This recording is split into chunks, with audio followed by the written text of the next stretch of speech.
ایمان اور عقیدہ بھی ہے کہ دنیا بھر میں کوئی ایک پتا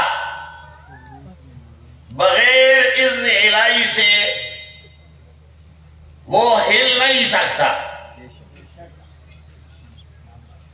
جو بھی ہے وہ اللہ کے اذن سے ہے.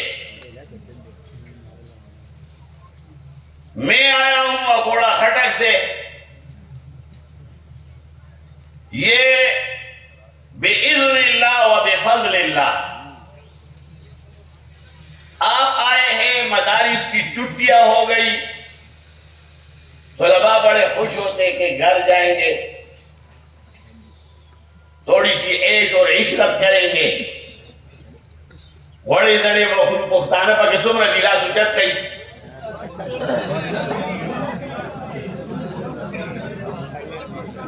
تو بعض لوگ کہتے ہیں فَبِلِسَانِ قَوْمِهِ،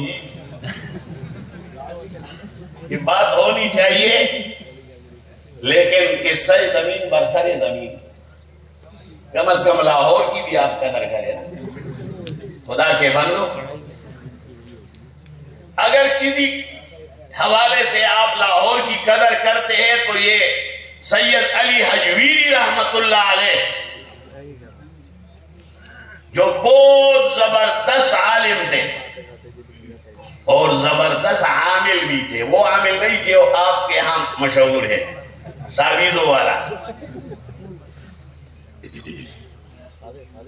یہ سید علی حجویری رحمت اللہ علیہ، انہوں نے یہاں سے ہندو جوگیوں کو بگایا تھا. بہت بڑے سکھ اور بڑے بڑے ہندو عاملین جن کا توڑ کسی کو نہیں آتا تھا.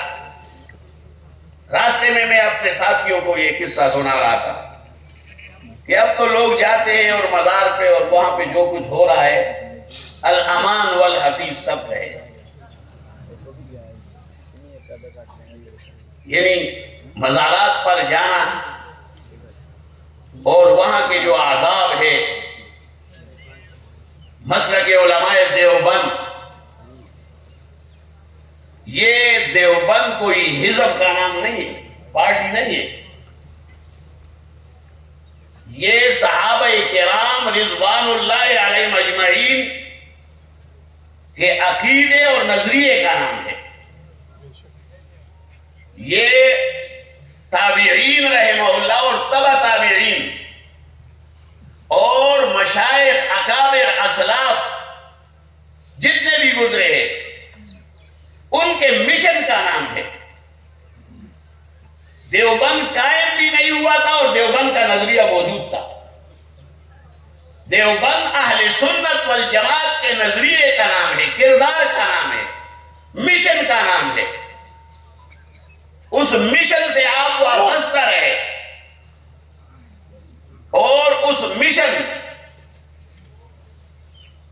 کی بات یہ بھی ہے کہ جہاں غلط ہو رہا ہے آپ نہیں انل منکر کریں.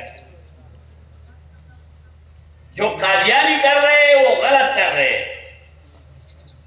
اور ان کو روکنا چاہیے. من رأى منكم منکرا فلیغیرہ بیدہ وَإِلَّا فَبِلِسَانِهِ وَإِلَّا فَبِقَلْبِهِ وَذَلِكَ أَضْعَفُ الْإِيمَانِ. تو ہمیں اس مشن سے وابستہ رہنا ہے اور اسی مشن کے اعتبار سے حضرت مولانا پیری طریقت مفتی محمد حسن دامت برکاتہم العالیہ کی سرپرستی میں حضرت شیخ طریقت مولانا سید انیس شاہ صاحب دامت برکاتہم العالیہ کی سرکردگی میں یہ شبان ختم نبوت کا جو کام ہو رہا ہے اور اس میں بہت بڑی ٹیم ہے جو یہ کام کر رہا ہے. پورا پاکستان اگر مل کر بھی یہ کام کرے تو کم ہے. پوری ملت کی یہ ذمہ داری ہے کہ وہ اس کا حصہ بنے.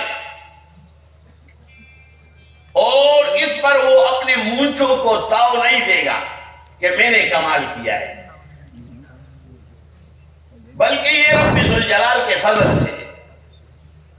یمنون علیک ان اسلموا قل لا تمنوا علی اسلامکم بل اللہ یمن علیکم ان ہداکم للایمان۔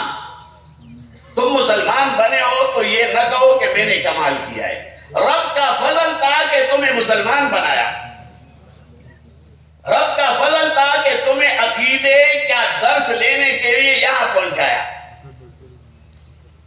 رب کا فضل اور کرم تھا کہ آپ نے یہ 10 روز کی چھٹیاں اپنے گھر میں نہیں گزاری۔ گھر میں کیا تھا؟ پلاؤ کھا لیتے، والدہ کے ہاتھ کے پراٹھے کھا لیتے۔ میں طلباء کو درس دیتا ہوں تو کہتا ہوں کہ بہت سارے طلباء وہ سوچوں اور خیالات میں اپنی والدہ کی پکائی ہوئی پراٹھوں میں مصروف ہے۔ تو میں عرض کر رہا ہوں کہ آپ نے وقت کو قیمتی بنایا، بحمداللہ اللہ تعالیٰ نے آپ سے کام لیا۔ اب یہ ہے کہ یہاں سے آپ بستر لے کر گھر پہنچے تو یہ نہیں کہ یہ آپ تک محدود